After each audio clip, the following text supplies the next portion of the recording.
Hi guys, welcome back to a surprise episode of Currently Workshopping, which is my podcast about the perils and frisson of being alive.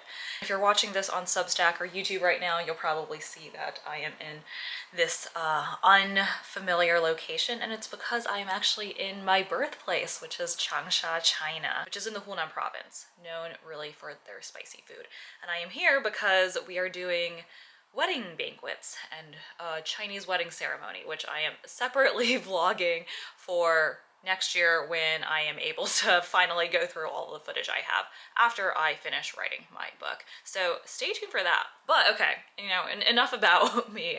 I really want to introduce this special episode of Currently Workshopping because I had the privilege to meet one of my fellow authors from Penguin Random House. We're at the same imprint portfolio, and after I met her, I was like, oh my gosh, I have to have her on the podcast because she talks about all the things that I love talking about, right? Which is like career advancement, career success, how to get over your own anxieties. Her name is Jenny Wood, and she was at Google for 18 years, which means she went all the way from entry level to a Google exec.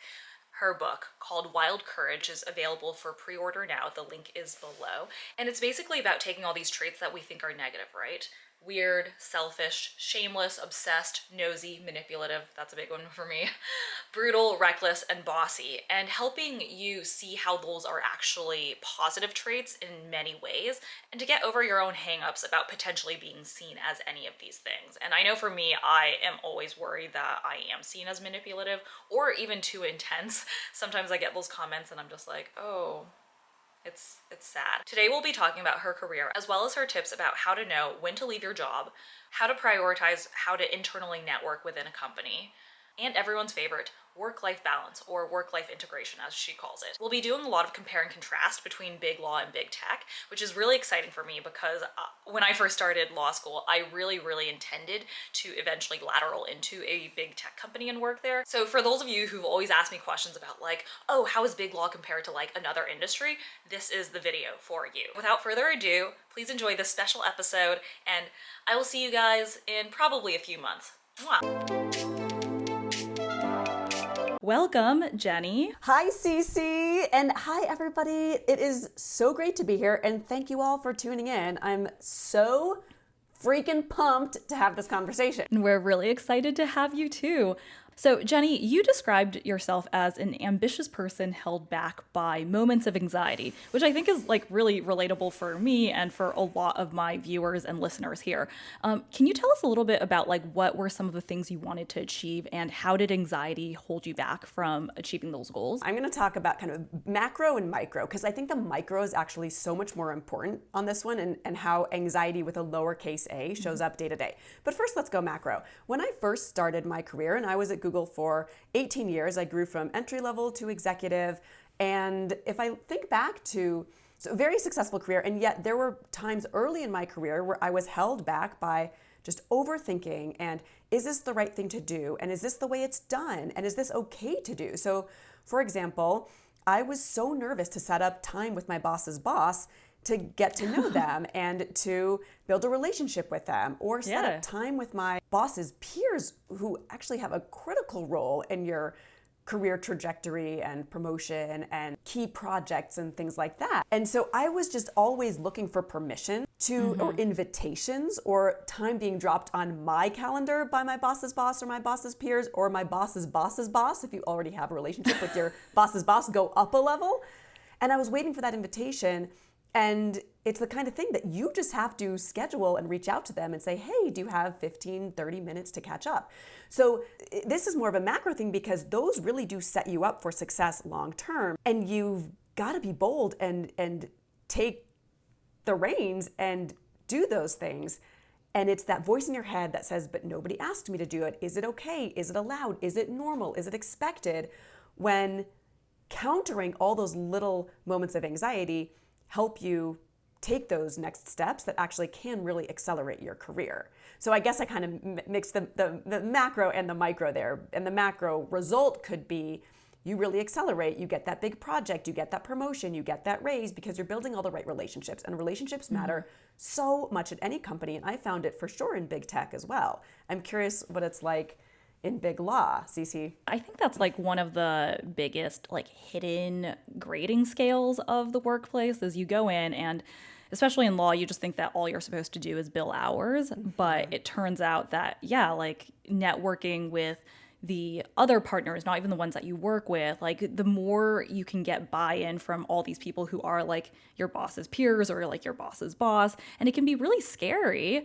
It just feels like you're like stepping out of place, right? And I think especially these corporate entities, they have a lot of very clear hierarchy. And I know my corporate friends, they talk about things like direct report, dotted line report, skip level. Yeah. And I'm just like, what is this? And how do you even know you can kind of like jump around without making your boss hate you because you just like went above them? Well, that's the thing and yes, those words are all used in big tech. Skip level means your boss's boss. Skip means your boss's boss's boss. Direct report means someone who reports to you. Now we're just doing like vocabulary of big tech, which I love because we shouldn't assume that everybody It's listening important. knows these things. So direct report means someone who reports to you as a manager. Indirect report means someone who reports to someone who reports to you. Dotted line manager means you are working on, let's say, a project with this manager, but they're not actually your direct boss. So that's some of the vocab. And what's interesting is I think in a lot of big tech companies, those labels exist and those reporting lines exist, but I want all of you listening and watching to ignore them. Because if you think I can only talk to my boss or I can only talk to my indirect reports, you are missing an entire world of people who could help your career, who could give you great feedback, who you could partner with on a project, who could help you get unsiloed from your specific function of marketing or engineering or sales or legal or whatever it is in-house. And the more you get to know people outside of your direct reporting lines, up and down, the better off you're going to be in exposing yourself to new people who can help accelerate where you want to go. But how do you do that without stepping on people's toes? Because I can imagine doing that and then your boss finds out that you've been meeting with their peers and just feels really threatened. And I think we've all had a lot of experience with toxic bosses who would actually view that as like a direct threat. Okay, great question. And I'm so curious to hear how this works in Biglaw because I think that, and maybe this is where I was going before, but didn't, thanks for inviting me to complete the circle here. But even though those reporting lines exist and those labels exist, in big tech, I think there's a lot more freedom and latitude for not just who you're able to go set up time with, but who your boss wants you to set up time with. So I ran a big team. I had reports. I had indirect reports. At parts of my career, I had indirect reports. So I had multiple levels under me. And I would love if my direct reports set up time with my peers. I would love if they set up time with my manager. Keep me in the loop as the leader. Send me some bullets about what you're going to talk about, not because I'm threatened, because I want to help you. I want to give you new ideas that you should talk about with my boss. So if you're a manager who reports to me and you're setting up time, which I hope that you do twice a year with my boss, I want to clue you in as to like, oh, here's what's on their mind and here's what's keeping them up at night and here's what they're really excited about and here's where you might be able to help out. Because I think of my job as a leader to coach people to be better than they think they can be. And part of that is giving them the exposure to other leaders. Because when I go to promote somebody and I sit, like promotions are not unilateral at these big tech companies. Oftentimes they're decisions made by committee. So Cece, if you're a direct report of mine and I'm going to pitch you to my peers to try to get you promoted, the last thing on earth I want is for 7 of my peers to sit around and look at me after I pitch your awesome work and for them to say, Cece who? Who's Cece again? I can't really vouch for her because I've never even come across her. I've no comment. It's not good. It's not bad. I don't know who she is. The last thing you want is people not knowing who you are. So that's why it's not only okay, it's actually expected and smart to meet with your boss's boss or your boss's peers. It takes a village. It does take a village. I think, Jenny, though, you're like also a very empowering boss. And, I think Biglaw kind of falls into 2 categories of partners. Some are empowering, and I've like worked with plenty of those who really do encourage you. Like one partner used to tell me, it's really good for you to do these like internal networking things. So I even I think I was approached by like the real estate group to do some lunch talk about social media branding and personal branding on the internet, essentially.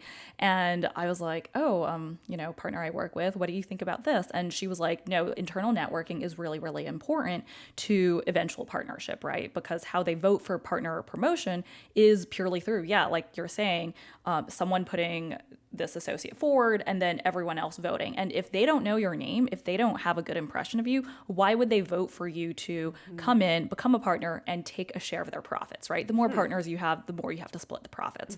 So that's like in the empowering way, but there are also plenty of partners who really treat their business like the feudal system where they are the lord and they want to make sure everyone is static in the hierarchy and like don't advance. They only work for them, because the more billable hours they work under, their particular projects, then the more money they make, but then also the less they have to give out in terms of the profits from that work. So it's interesting that I always really thought that big tech was the halcyon place to be. And I think a lot of me and my friends, we really were like, okay, we'll work in Biglaw and then we'll move to a tech company, because it just seemed a lot more collaborative. My experience was that it is really collaborative. I mean, of course there are moments where it's not. And of course I've had managers who were not perfect, but I would say what I just described as wanting to help lift the people under me, wanting to help promote their work, wanting to recognize that their wins are my wins as a leader, and that you get 100% credit for everything your team does. I do think that, as in my experience in big tech, that is more the rule versus the exception. So I don't know, for all of you watching and listening, maybe if you're like looking at a piece of paper and it's like Biglaw, big tech, I mean, I had an incredible experience. Now, all of that said, one of these tools that I use is how do you know when it's time to change roles? And I say it's flip. How do you know when it's time to flip roles? FLIP, it stands for fun, learning, impact, and personal. I'm going to blaze through this really quickly because the takeaway is actually something outside of flip, which I'll get to, that has to do with your manager. But how do you know when it's time to move on to something else? Fun, are you having fun? Or are you rolling your eyes in every team meeting thinking, we tried that 6 quarters ago, that's never going to work? L is for learning. Are you having step function learning, or is it just incremental learning, a little bit day by day? You should have some emails in your inbox that give you butterflies in your stomach. And those butterflies should tell you that you don't know how to do it yet. You don't know, you'll get there, but you're not there yet. I is for impact. You should make sure you're still having business impact. And when that gets stale, it's time to move on. And P is for what's going on in your personal life. Do you need to move to a new city? Are you engaged and excited about, other changes in your life and you want to keep stability? So FLIP, how do you know when it's time to change roles? However, whenever I talk about whether you should change roles or stay to somebody, the thing that underpins all of that is, and I don't know if we're from the same era, but I watched a lot of Sex in the City in my day. And there's that episode where he's just not that into you. So in this situation, if your manager is just not that into you, that is actually the key reason to change roles, outside of this flip framework.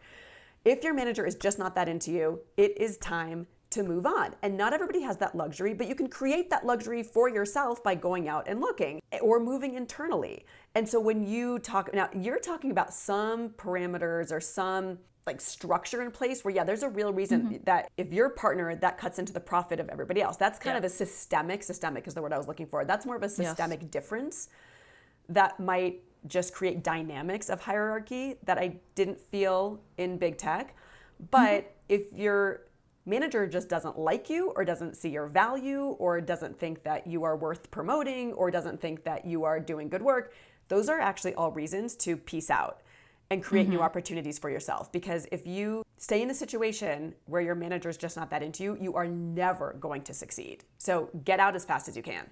and recognize when you're there. Yeah, I think it's hard to recognize that. I was just talking to someone about how going to school, I think, and going to all these classes kind of primes you to constantly want to have the approval of like the professor that's like stern and doesn't seem to like anyone. And especially for so many years of school, like you really do try to like, just gain their approval, and that's all you do. And it's only when you get into the working world that you're like, oh, that strategy is actually losing strategy overall. Like there is no reason to ingratiate yourself with someone who doesn't like you in the workplace. But there was a reason to do that in school, in university. Yeah, I think that makes sense. You know, talking about advancement, knowing when to leave, knowing when to stay. Yeah. You went from entry level at Google to a Google exec. At a large company, I think one of my fears about going in-house was that there's just the ceiling is a little bit lower sometimes, and like you might not be able to advance. You might like have a comfortable job, but then you just kind of like hit a wall. And that was one thing that always really scared me. So I wanted to know from you how you kind of like cracked that ceiling and like went through the trajectory from entry level to exec. Okay, can I tell you my secret sauce? Oh, always. I'm super weird. My secret sauce of cracking the ceiling in big tech was to be super weird. So let me just give you one example. I was leading a team, and it was an operations team that sat between sales and engineering, and I was helping drive, this team was helping drive tens of billions of dollars in advertising revenue annually. And I got like really, really nerdily passionate about our metrics and about our performance, and we did a really good job. So there was this award, I forget if it was a quarterly or an annual award for impact, some kind of business impact. And you filled out a form, you could nominate your team or you could nominate others for what the business impact was or what the customer impact was. And I was like, all right, guys, we're not gonna fill out this boring form. We are going to make a music video, and that is going to be our entry to the competition of said award. And so we literally spent all this time making this music video, metrics included, like goofy people doing goofy things, talking about customer wins included. I pressed submit and I was like, all right, this like, wait for the announcement that we won. It was like a decent, I think it was some decent prize as well. And then the announcement of the winners came out, and we did not win. We did not get second. We did not get third. We didn't even place. And you're probably thinking like, wait, Jenny, you told me like this was your strategy? Like this was your strategy to like be successful? Connect the dots for me, please. And I was mortified. I was embarrassed that I had had my team spend so much time on this. Every time I walked by one of these higher ups who were the decision makers in the office, I'd kind of like cringe and like slink away thinking that like they were rolling their eyes at me, and everyone was thinking like, oh, there goes Jenny wasting precious resources and time on some ridiculous music video. Like, could she please just focus on the business? And of course, the whole point was we were really focused on the business and we were doing really well. But then, Cece, 2 years later, one of those decision makers and I were having a mentorship one-on-one, and I like never wanted to think about this music video again. And he said in this mentorship meeting, he said, Jenny, do you remember that music video? And I was like, yes. And he's like, keep doing that. That is what differentiates you. That is what will serve you well. And it's that, and so yes, minor loss that I didn't win, the team didn't win that particular competition. But that weirdness, that doing things differently, that getting out of your comfort zone, and I have a book coming up with, you mentioned we're both authors at Penguin Random House, my book comes out March 2025. Every chapter is this unexpected trait that actually can be very productive and useful. So the chapter titles are weird, selfish, shameless, manipulative, reckless, nosy. And weird is just like owning your authenticity and owning who you are. And that is who I am. And sure, call it weird and we didn't win that. But I think that overall it helped me win and be successful and helped me rise to an executive. I love the chapter titles because manipulative is a word that I always am afraid I am. My career coach calls it strategic. My therapist calls it strategic. But in my head, I'm like, oh my God, no, Cece, like you're manipulative. And it'd be small things like when you review an assignment directly with your boss, it's just slightly better than getting comments over emails. Yes. It's those minor things, those minor details. Keep going. I'm so excited. I have so much to say. Keep going. I was like, okay, I'm going to put in FaceTime. It wouldn't rise to the level of schedule a meeting with this boss. So instead, I would just like, oftentimes I'd be like, oh, do a walk by the office. Is she there? Nope. Okay. Then I come back like, 20 minutes later. Is she there? Until she is there. And I can be like, hey, do you have 20 minutes to go over this? And that would be a good way to informally get someone's attention without doing the imposition of like calendaring myself in, because at that point I didn't feel important enough to be able to get onto their calendar officially. Oh, I love myself some impromptu walk by. And for those of you who are working from home, to me, the virtual version of the office walk by is a scheduled send, right? Like it's all about influence. It's all about how do you get someone to pay attention to what you are doing in a way that both helps the business and also happens to help you. So to me, that office walk by could also be, I'm writing an email to somebody really important at work. And by the way, this could be a customer, it could be a stakeholder, it could be a peer, it could be a senior leader. Schedule send for a Saturday morning when they're not getting 50 other emails that morning. Schedule send for after their vacation or 3 days after their vacation. Don't send it while they're on vacation, right? Like little teeny tiny micro things. The name of my newsletter is called Big Small Things. It's these really teeny tiny things that can have really big impact in your career. And I want to address the word manipulative, because if you're watching this and you're thinking like, okay, that is the wrong word to be using. Let's call it influence. Let's call it strategic. Manipulative brings a whole other angle in. It's worth recognizing that in my book, I'm reclaiming these negative traits because they do create the bars of an invisible cage that keep you small. And I think words can be reclaimed, right? Wicked used to mean evil or bad. And now kids are like, oh, that's wicked. That's great, right? Sick used to mean ill, unhealthy. And now sick is like, oh, that's so cool. So words can be reclaimed. And of course, I am very careful to clarify that you can take these too far. There is actual manipulative, which is with the intent to harm other people, or cause, something negative. This is basically, how can you manipulate a situation, like in your case, walking by the office versus just dropping an email that makes somebody more likely to be on your team. I love that scheduled send thing, because I was just reading a book about how when you get those random, I guess, we don't get them as much anymore, but like the random callers who like try to sell you things. Yeah. And within like the first 5 seconds, they can kind of predict how that interaction will go. On the worst side, they've done studies on judges and sentencing. People who are being sentenced for criminal convictions, they get worse sentencing like right before lunch. Oh, yes. The judges are just hungry. Yeah, I've seen that study. It's fascinating. Or also one about probation, more likely to get probation if person deciding is not hungry. Yes. Big, like you said, big, small things. And it's Right. like, Yeah. those are the things that you can't control in all situations, but in the situations that you do have some control in, like those are really, really good to leverage. Definitely. Yeah, and like I do this as a parent all the time, right? Like, okay, first one in the car gets 3 jelly beans. Like, is that bribery? Like, bribery is bad. Yes, it's totally bribery. Bad if it's a government official, but like we're bribing, we're manipulating, we're trying to influence to stay on our agenda, but still give the kids some kind of agency all day long, my husband and I. Totally. That's beautiful. I'm going to steal that for when I have kids. Please do. Just like little things. Okay.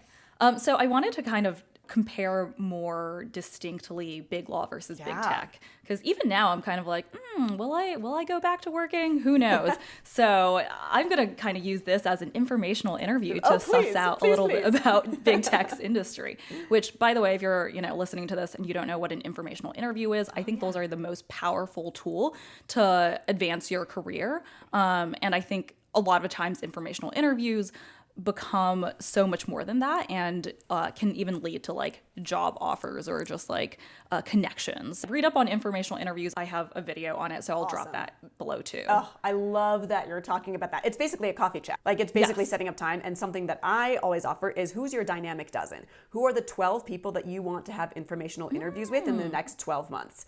And then if you're job seeking, you dial it way up. Maybe it's 12 people in 12 weeks, but write down your dynamic dozen. Who are the 12 people you admire in your industry, within your company, or outside companies, who you're not asking for a job, you're simply getting to know them and asking them questions so that you're manipulating if you will, a little bit of an increased relationship or bond so that when they do have an opening, they think of you and then you can stay connected. So I love that you have a whole video on that. Please do drop that. I'm going to watch it myself and share it with others. At the end of those interviews, I've learned one good question to ask is just, do you have 2 or 3 people that you think I should talk to at the end? And then that kind of all the things. Wait, can I upgrade that? Can I riff on that? Yes, go for it. I would argue rather than do you have 2 or 3 people? I actually say 1 to 2 because I think that 3 could be a lot for people to think of. So I say 1 to 2. I scale it down a little bit. And then I love what and how questions. Like in your informational interview, ask as many what and how questions as you can because they're open-ended. They create richer answers as opposed to yes/no questions. So if you were to ask me, Jenny, do you have 2 to 3 people I could also connect with? I might say, not at this time. But if you said, who are the 2 to 3 people that I could connect with? What are your thoughts on connecting me with 2 to 3 people who might also be able to help me? Or how could I leverage 2 or 3 more of your relationships so that I can better understand the industry? So what and how questions as opposed to yes or no questions. I love that. Don't give them the ability to say no. Yeah. Or at least make it harder. Yes. The first point of comparison I want to ask about is everyone's favorite topic, work-life balance. And it's something I've been thinking about a lot because one of the things that made working at a big law firm hard, especially, is it left no time for hobbies. As I think about the next stage of my career, I would like something that could just be both a job, but also not crowd out things. I want to have a family someday. Yeah. I know people have families in big law. I do not know how they do it. I mean, I feel like, okay, I had such a positive experience in big tech.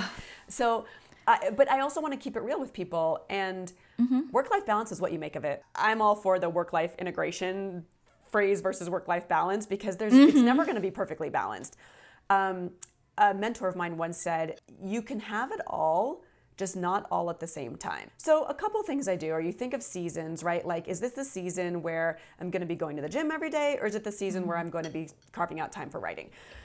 But one beautiful thing is you're not billing hours. Like there's no role in big tech where you're billing hours. So I think just right there, the system's just different. But beyond that, what I have seen a lot of people struggle with is despite the fact that you can basically make a lot of decisions around your work-life balance. Like for example, I used to hike every day at 4:30 p.m. From when I moved to Boulder. So I moved from New York City to Boulder, and I grew up in Colorado, so I moved back home. 2018, I would hike every day at 4:30 p.m. or 3 to 5 days a week.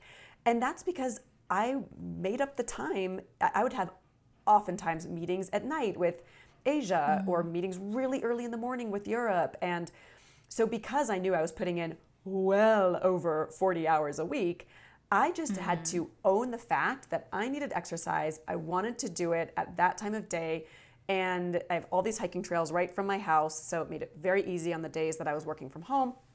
But it was on me. There were other points in my career where, I'd drop my kids off at daycare and not come in until, 9:20 a.m. or whatever it was, and I'd be like slinking to my desk or my office because I was so nervous people would notice me. But nobody is looking. Nobody is noticing.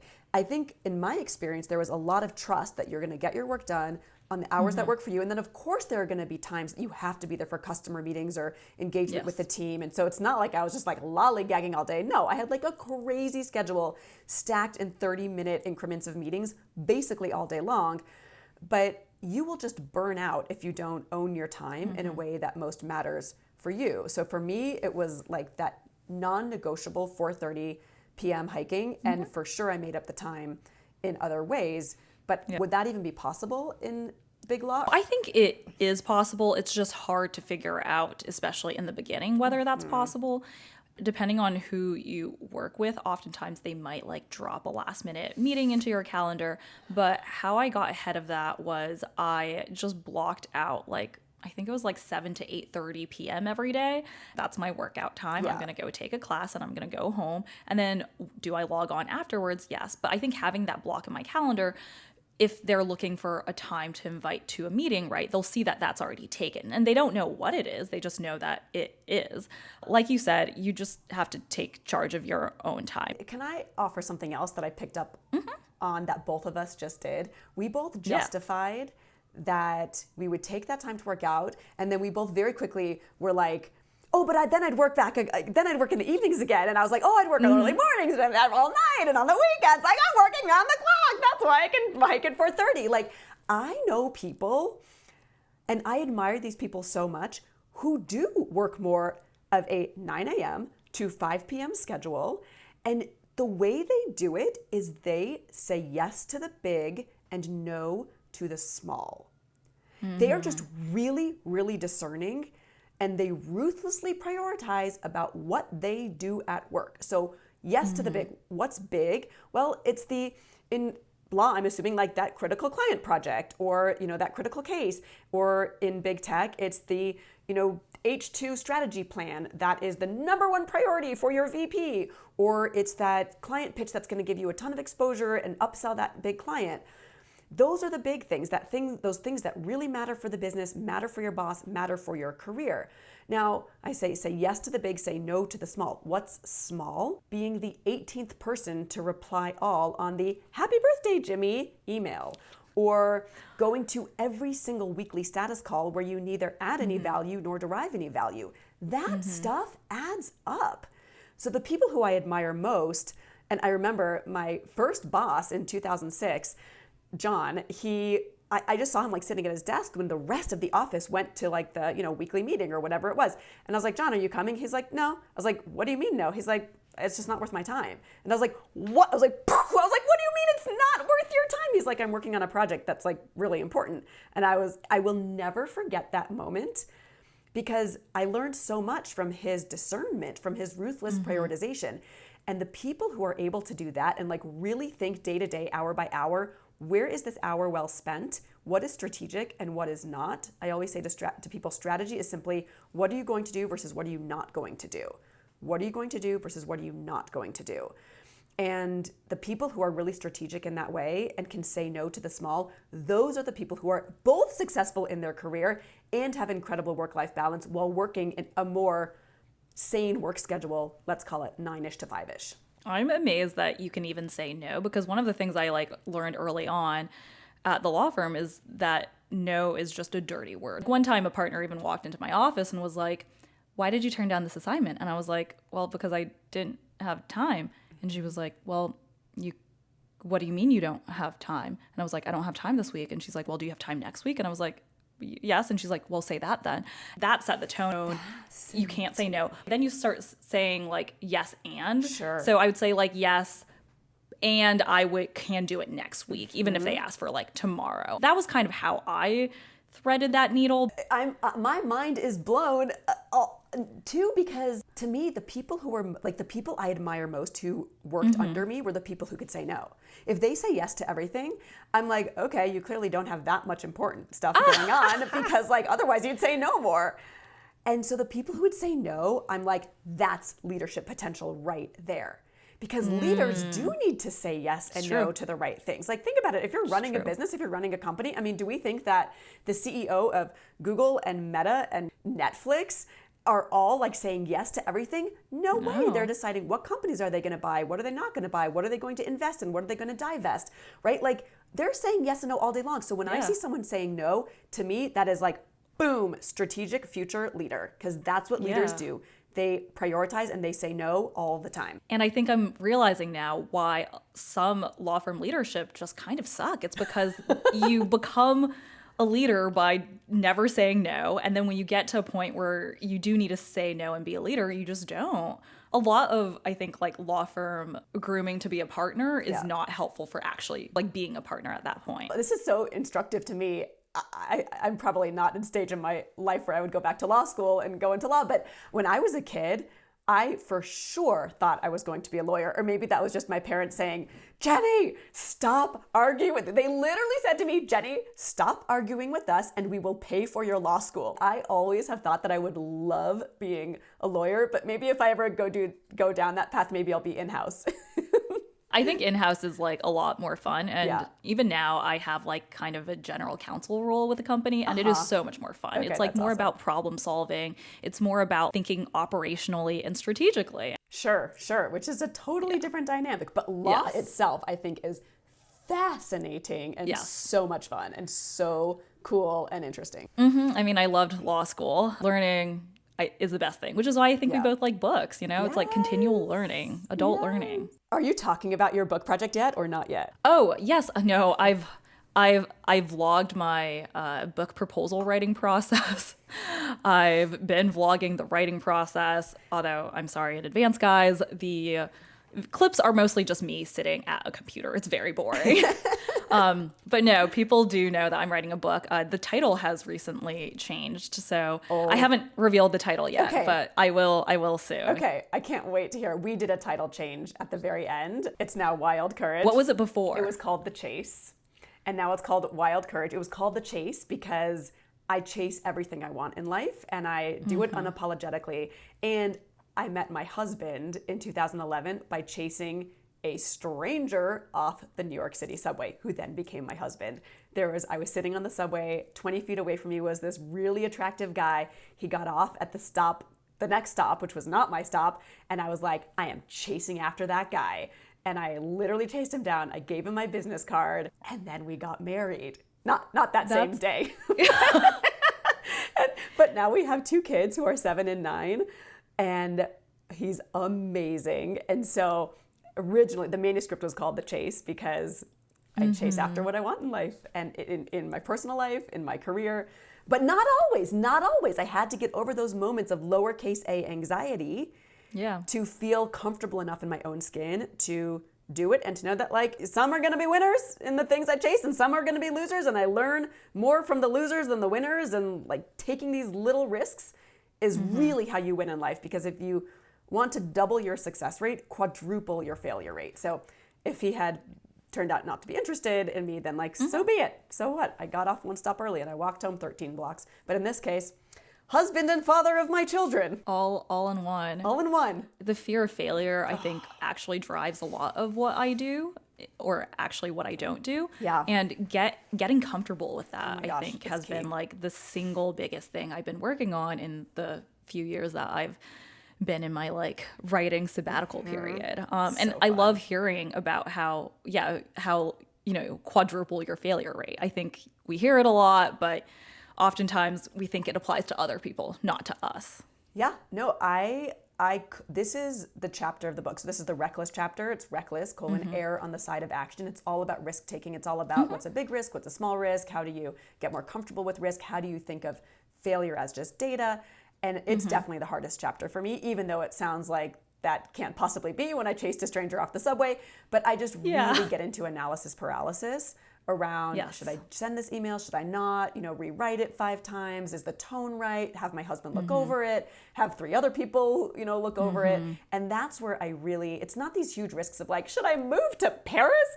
It's do I send the email? What does it say? Yeah. What are they going to think? Are they going to judge me? It's the fear of the unknown, fear of failure, fear, most importantly, of the judgment of others. And if we can just overcome that final fear of the judgment of others, we would all be so much happier, so much more successful, and so much more productive. Absolutely.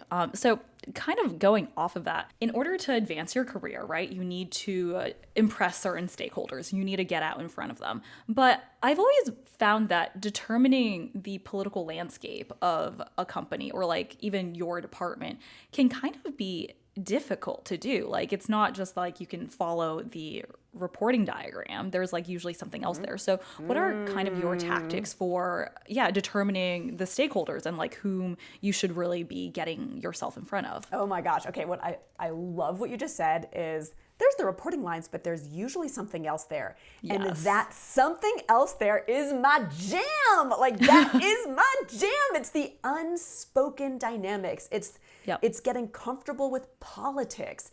It's leaning into politics and naming it. Like, I would do this with my team as well. If they had a project and if I knew that they had potential for promotion in the next quarter or year or 2 years, I would make darn sure that they were talking to the right people. So we talked, earlier in this conversation around they should get to know my boss and they should get to know my peers. Well, let's say I have 7 peers. Yeah. Don't get to know all 7. That's a waste of their time and it's a waste of your time. And frankly, it seems a little bit over the top and a little bit like they see the the ulterior motive. You want to be subtle with your ulterior motive, right? You want to be subtle in your influence, or call it, manipulative strategic moves.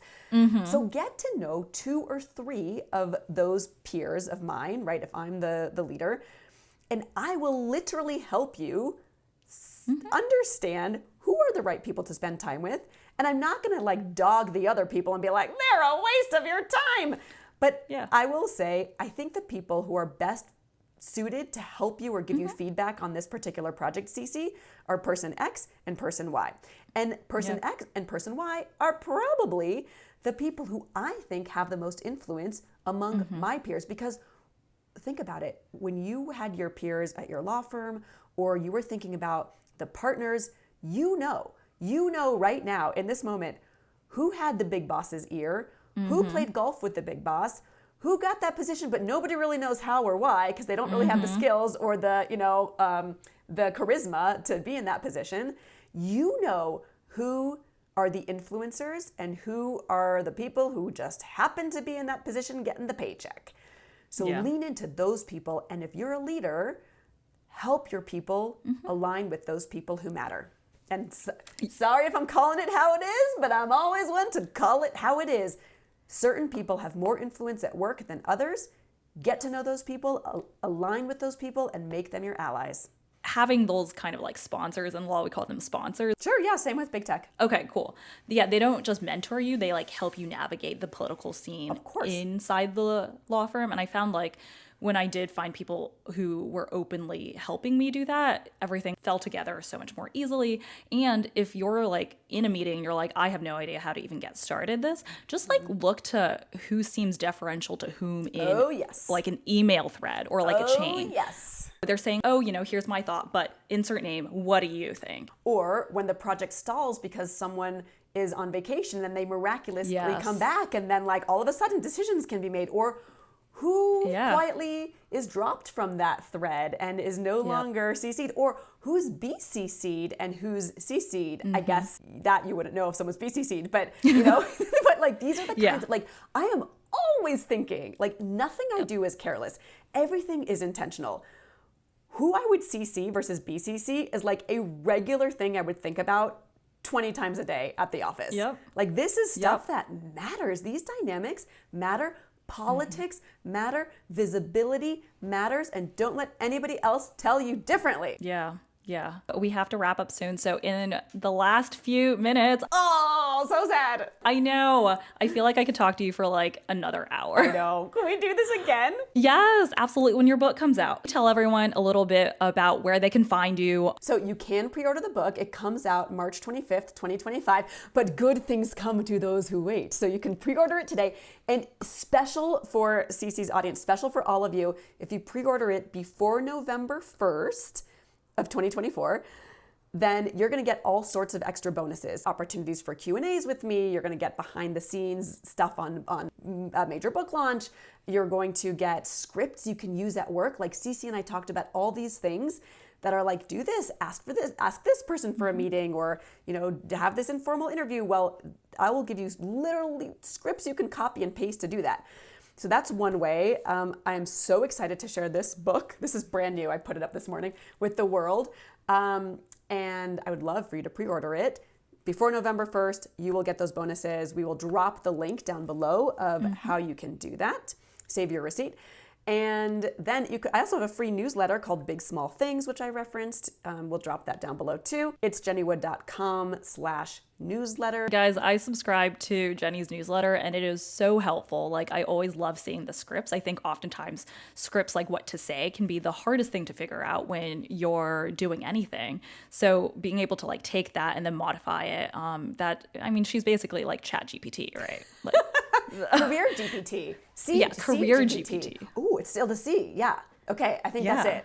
I'm going to file. Do you know a lawyer who can help me file the trademark? Yeah, I think I can. And then this is like kind of my launch on YouTube. So come follow me on YouTube. I might have a couple videos posted by the time we air, but today is like officially my launch on YouTube. And I love connecting with all of you in this way and can't wait to do more of it. So come follow along for the journey. And LinkedIn. I'm on LinkedIn. I post on LinkedIn like almost every day as well. A linked influencer, the first of their kind. I'll drop all her socials below. Please go follow her. And thanks, guys, for joining me for this surprise episode. And I will probably be back at some time, but in the meantime, I'm just writing in a cave. So thanks, guys. Take care.